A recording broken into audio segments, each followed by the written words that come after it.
Assalamualaikum warahmatullahi wabarakatuh. Kembali lagi di channel Muhammad Munzir Official. Balik lagi bersama Indra di serial Awal dan Akhir bersama Habib Muhammad.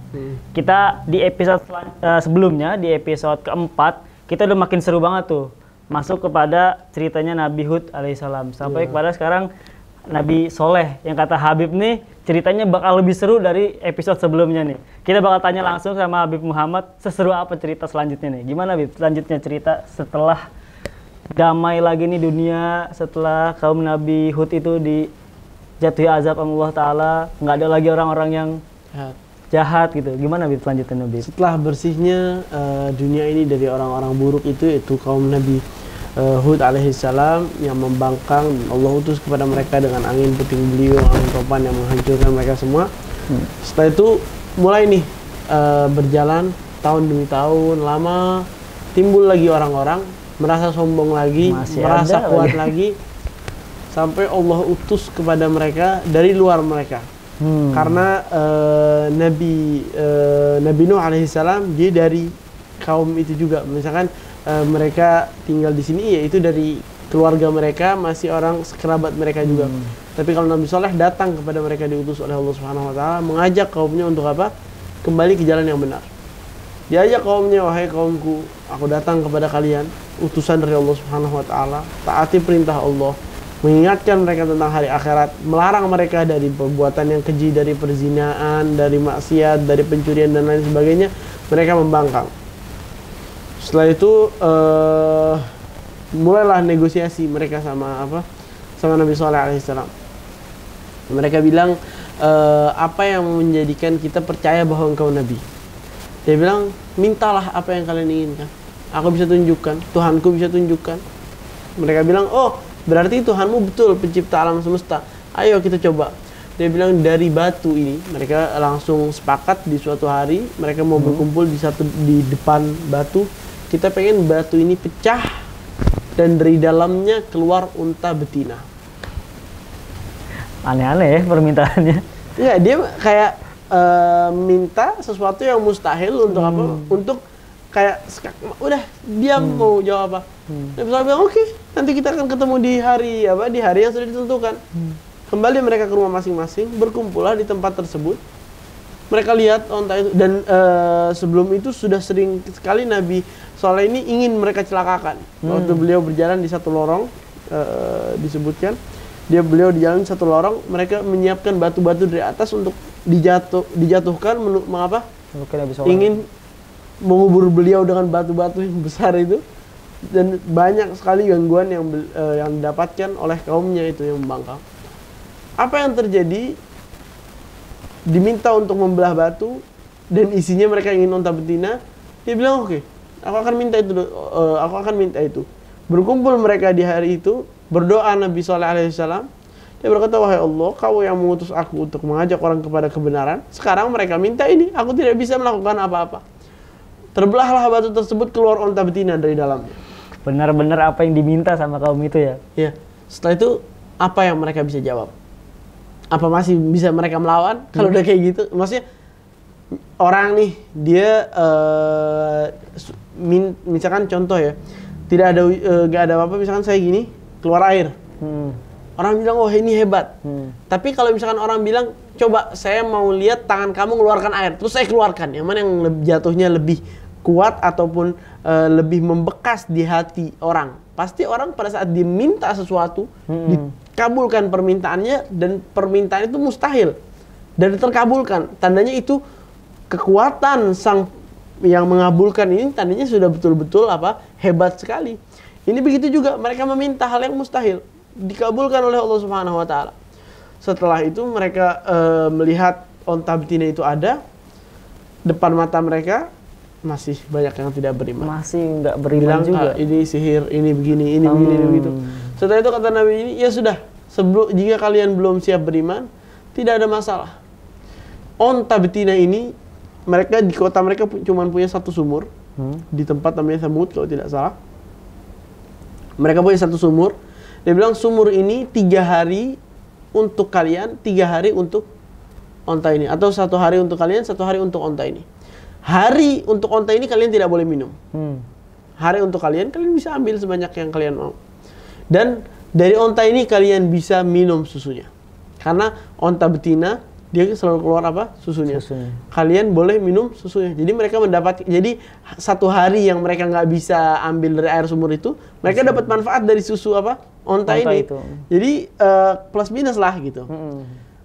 Setelah itu berjalanlah waktu. Mereka berkumpul nih, orang-orang jahatnya bilang, kita sumur ini punya kita. Apa haknya onta ini?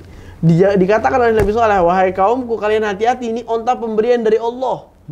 Allah akan murka jika kalian membunuh onta ini atau mengganggunya. Wala tamassuha bisu. Jangan kalian sentuh onta ini dengan keburukan. Maksudnya jangan lakukan keburukan apapun ke onta itu, akan turun kepada kalian siksaan dari Allah kalau kalian melakukan hal yang tidak baik terhadap onta tersebut. Berjalanlah waktu sampai mereka berbicara satu sama lain, bilang oke, kita akan bunuh onta ini. Banyak dari mereka masih takut. Banyak ulama yang menyebutkan supporter atau pendukung untuk membunuh onta ini ada satu wanita, wanita paling cantik di kota di tempat itu. Ini yang mendukung untuk membunuh onta itu. Iya. Allah Subhanahu wa taala sebutkan di Al-Qur'an juga, ada di juz Amma, fa'akharuha fadamdama 'alaihim rabbuhum bidhanbihim fasawwaha.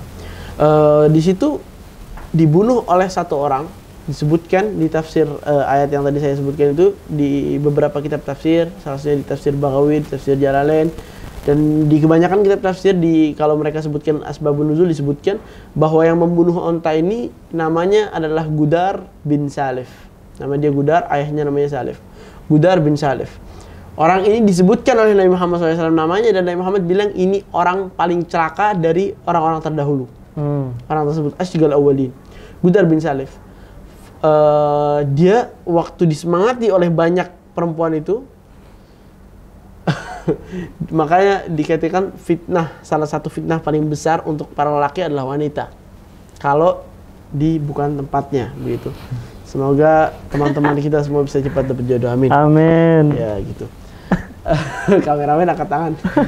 Oke, setelah itu terjadilah hal tersebut. Dia datang fa'aqarun naqata, langsung dia ngambil, karena onta di sana tuh tidak disembelih.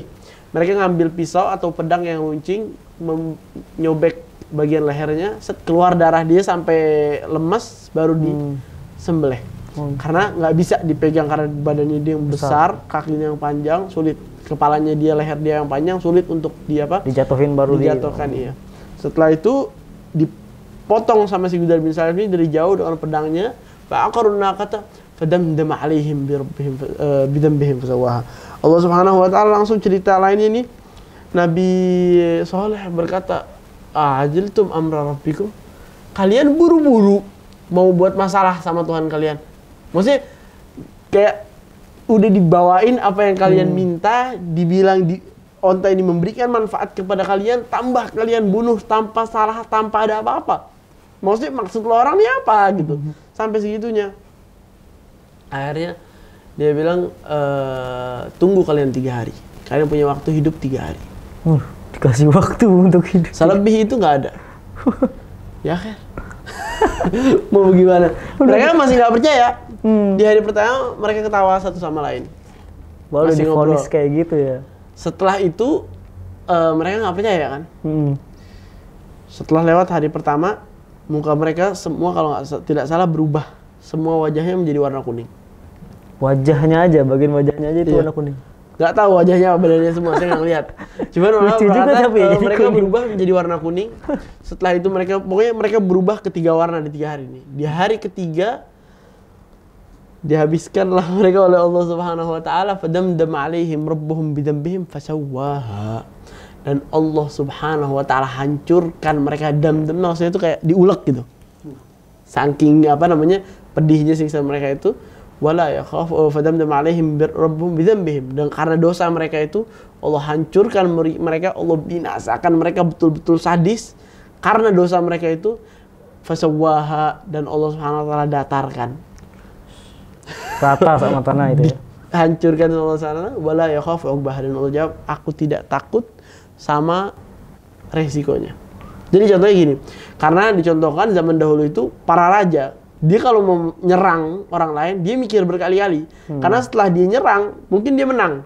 Tapi setelah itu, kelompok itu dia bakal berusaha menguatkan diri mereka setelah berapa puluh tahun, mereka akan datang serang balik. Kemungkinan ini runtuh. Tapi Allah bilang enggak, wala yakhafu uqbaha. Aku tidak takut sama apa yang akan terjadi di waktu mendatang.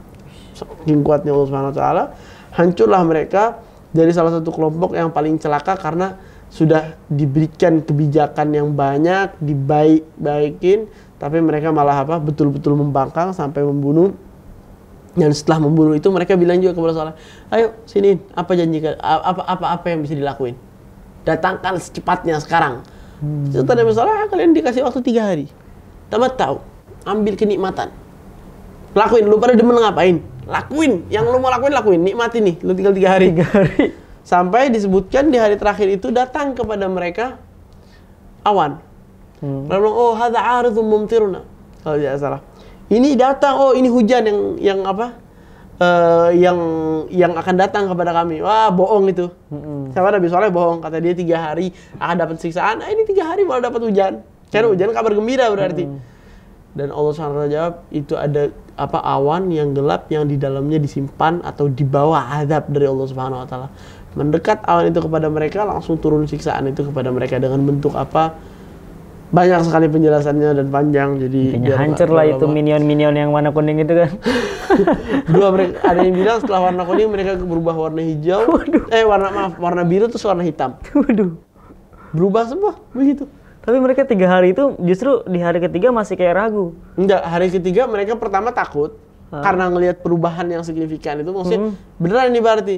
Nah di hari ketiga setelah datangnya awan itu udah deket waktunya azab, mereka bilang, oh hadza aridun mumtiruna. Arid itu sesuatu yang akan datang. Nah ada yang bilang mereka karena ngelihat hujan itu, semua mereka keluar dari rumah mendekati tempat awan tersebut. Karena dianggap merekanya itu kabar hujan. Mereka gitu. Datang setelah mereka keluar ngumpul satu tempat untuk menerima hujan itu. Malah azab yang datang. Malah azab yang Allah turunkan dibawa dengan apa? Awan yang tebal. Kalau bahasa sekarang namanya di-prank gitu. Mereka di-prank. Wah hujan nih senang ya. Datang-datang azab yang datang. Kelar urusan kan. Jadi setelah itu selesai itu umat yang beres dah tuh. Iya.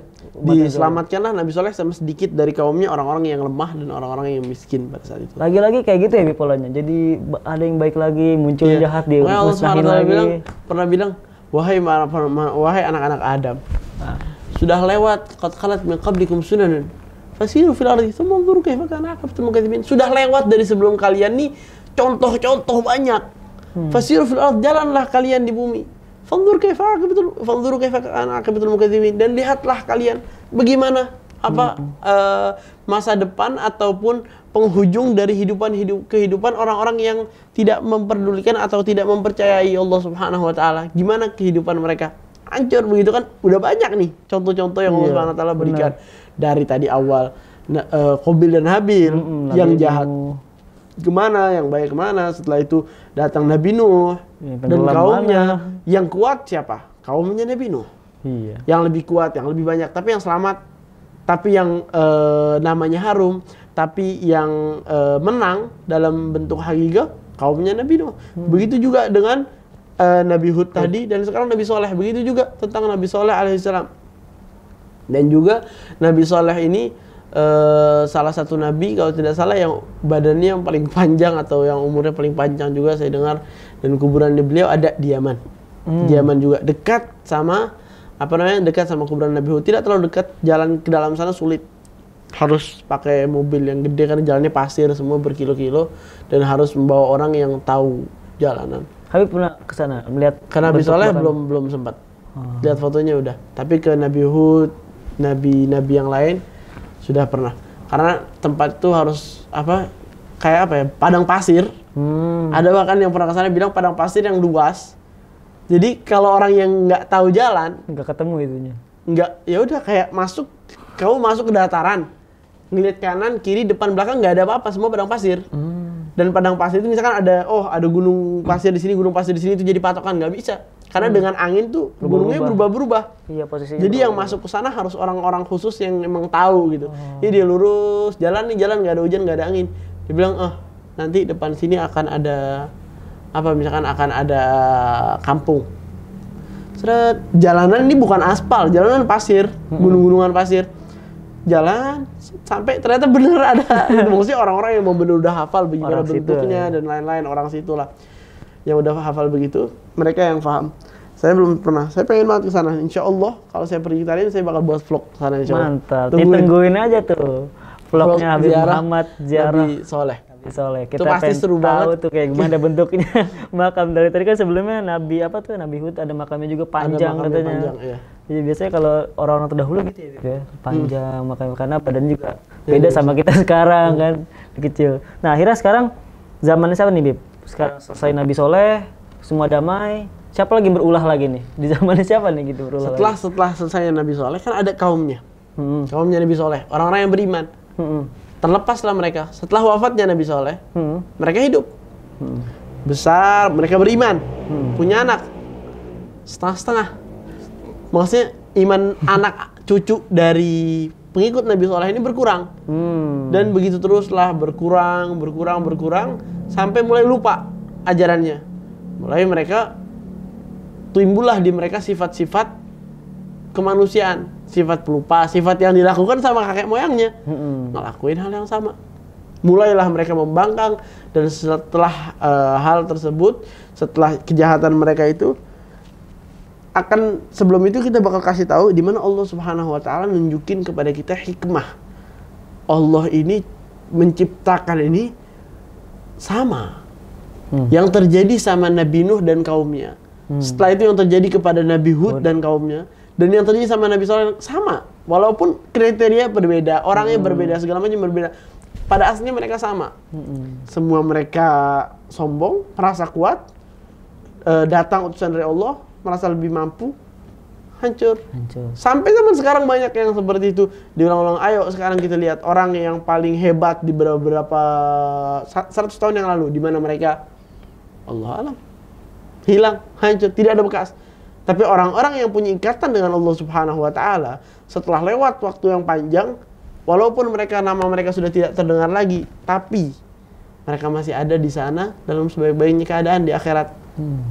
Itu harus kita yakini. Maka bagi yang mempunyai keyakinan, orang-orang Muslim, kita harus yakin bahwa Allah Subhanahu Wa Taala mampu melakukan segalanya, bahkan memberikan azab kepada Allah yang inginkan. Bahkan umat Nabi Muhammad tidak diberikan azab oleh Allah Subhanahu Wa Taala, karena Nabi Muhammad yang katakan umatku ini tidak akan Allah binasakan semuanya. Jika mereka ngelakuin kesalahan, akan dikenakan hukuman bagi sedikit yang bersalah dan sedikit yang dihukum. Maksudnya masih banyak yang bersalah dan nggak dihukum, banyak. Dan sepertilah umat Nabi Muhammad. Setelah itu akan masuk habis ini, setelah episode ini, ke nabi-nabi setelah Nabi Saleh alaihissalam. Beberapa nabi lagi. Setelah itu kita akan pindah ke arah nabi-nabi Bani Israel. Setelah beberapa nabi lagi, mungkin kita sebagian akan kita teruskan lagi di acara-acara selanjutnya. Dan semoga berkah, semoga bermanfaat, semoga bisa menjadi inspirasi di dunia dan di akhirat. Amin. Selesai. Luar biasa.